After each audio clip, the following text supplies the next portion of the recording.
last thing I want to talk about here is a game called Symphony of War, the Nephilim Saga. I might have fucked that up, but it's a war strategy game.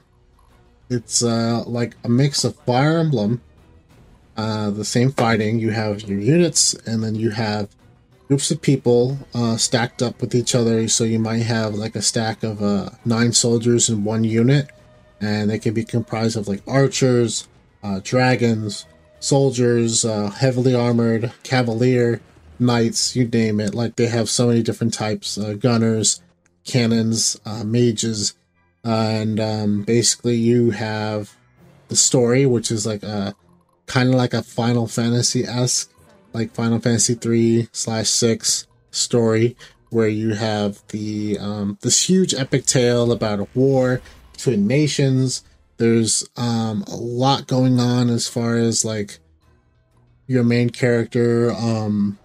He's kind of the underdog. He's working for this the Empire. What happens is you're on a mission and things go the wrong way, and now you're out on your own. So it's this huge war game, and I won't spoil the story so much. There's these mystical elements that happen as well. The Nephilim are kind of like these angels of gods, kind of, that have their own unique powers that can kind of do crazy things.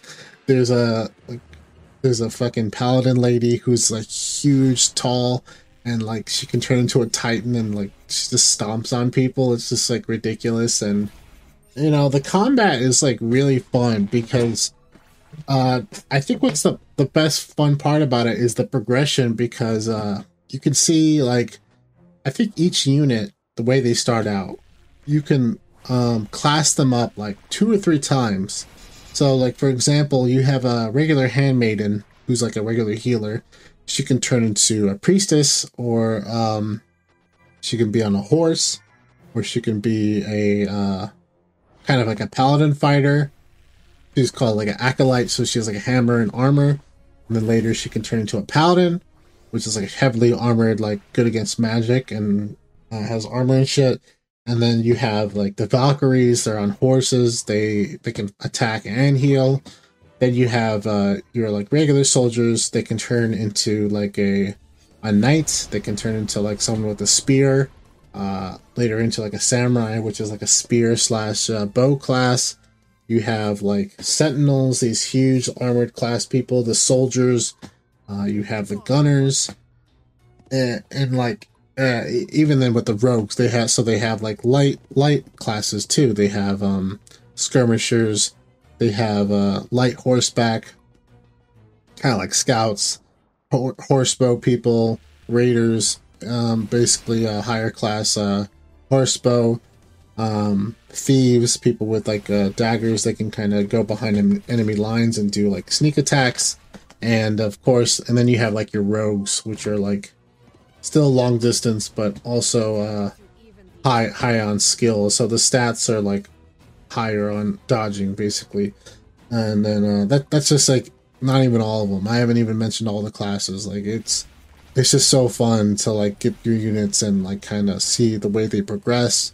And the battle system is fun too. It's kind of like it is based on stats for the most part, but it's also based on morale too. So like, for example, like let's say you kill the leader of that enemy squadron, their morale is going to take a huge hit. So that other team's going to do less damage, or they might miss more, or they might not be able to counterattack you and be as powerful. And then later on, you can surrender that team. You don't have to like kill them. You can surrender them and take a bounty on them, get more gold and more stars or whatever, more tech towards the end. So then there's a whole item system that like changes the stats of your whole squadron.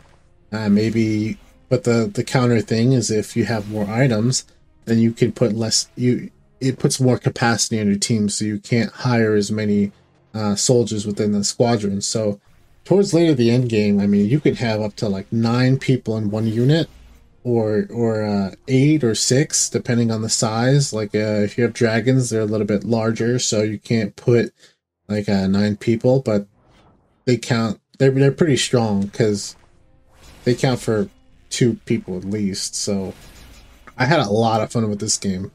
It was like 30 chapters. The replayability value is there. Not so much for the story, but for the combat and like the challenge, I'd say.